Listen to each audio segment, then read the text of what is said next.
Il y a de nombreuses années, j'ai eu un ami qui s'appelait Jim. Et je n'ai pas vu, depuis ce temps-là, un Nord-Américain plus triste que lui. Des désespérés, j'en ai vu beaucoup. Des tristes comme Jim, aucun. Une fois, il partit pour le Pérou, pour un voyage qui devait durer plus de 6 mois. Mais je le revis peu de temps après. La poésie, en quoi elle consiste, Jim? Lui demandaient les enfants mendiants de Mexico. Jim les écoutait en regardant les nuages, puis se mettait à vomir. En lexique, en éloquence, en recherche de la vérité, en épiphanie, comme lorsque vous avez une apparition de la Vierge. En Amérique centrale, il fut agressé plusieurs fois, ce qui était, à bien y réfléchir, extraordinaire pour quelqu'un qui avait été marine et ancien combattant au Vietnam. Plus de bagarres, disait Jim. Maintenant, je suis poète, et je cherche l'extraordinaire pour le dire avec des mots courants et banals. Tu crois que ça existe? Des mots courants et banals? Je crois que oui, disait Jim. Sa femme était une poétesse chicana, qui menaçait régulièrement de le quitter. Il me montra une photo d'elle. Elle n'était pas particulièrement jolie. Son visage exprimait la souffrance, et sous la souffrance pointait la rage.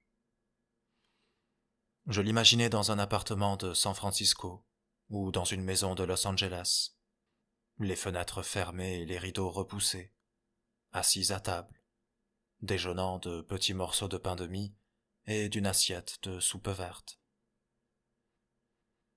On pouvait en conclure que Jim aimait les brunes, les femmes secrètes de l'histoire, disait-il, sans donner plus d'explications.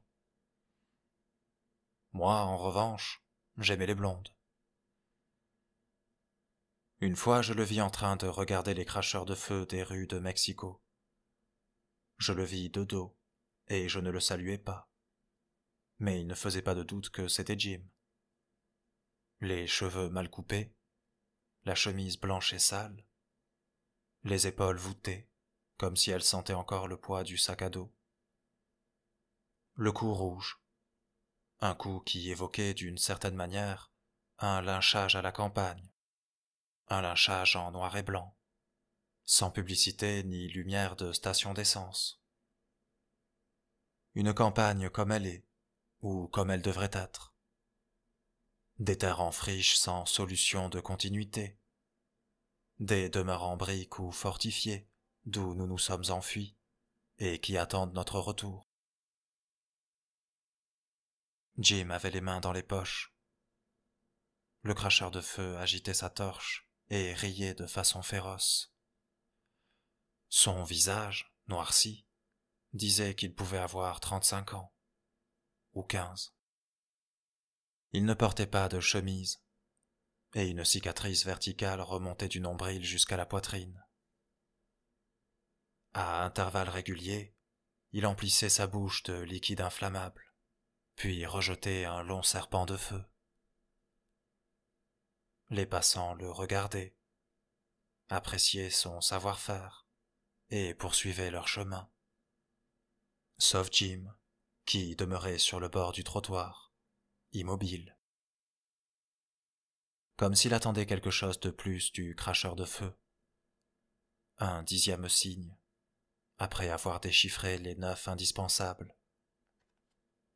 Ou comme s'il avait découvert sur la face noircie le visage d'un ancien ami, ou de quelqu'un qui l'aurait tué. Je restai à le regarder un bon moment. À cette époque-là, moi, j'avais 18 ou 19 ans, et je croyais être immortel. Si j'avais su que je ne l'étais pas, j'aurais fait demi-tour, et aurais abandonné les lieux. Au bout d'un certain temps, je me lassai d'observer le dos de Jim et les expressions du cracheur de feu. Je m'approchai donc et l'appelai. Jim sembla ne pas m'entendre. Quand il se retourna, je remarquai qu'il avait le visage trempé de sueur. Il paraissait être fiévreux, et il eut du mal à me reconnaître. Il me salua d'un mouvement de tête, puis continua à regarder le cracheur de feu. Quand je parvins à sa hauteur, je me rendis compte qu'il pleurait. Il avait probablement aussi de la fièvre. Je découvris dans le même temps, en éprouvant moins de stupéfaction que je n'en éprouve maintenant que je l'écris, que le cracheur de feu était en train de travailler uniquement pour lui. Comme si nous tous, les autres passants de ce coin de rue, n'existions pas. Les flammes, parfois, allaient mourir à moins de 1 mètre de l'endroit où nous nous trouvions. « Qu'est-ce que tu veux ?» lui dis-je. « Te faire rôtir en pleine rue ?» Des paroles idiotes, dites sans réfléchir. Mais soudain je saisis que c'était ça, justement, que Jim attendait. Chingado hechizado.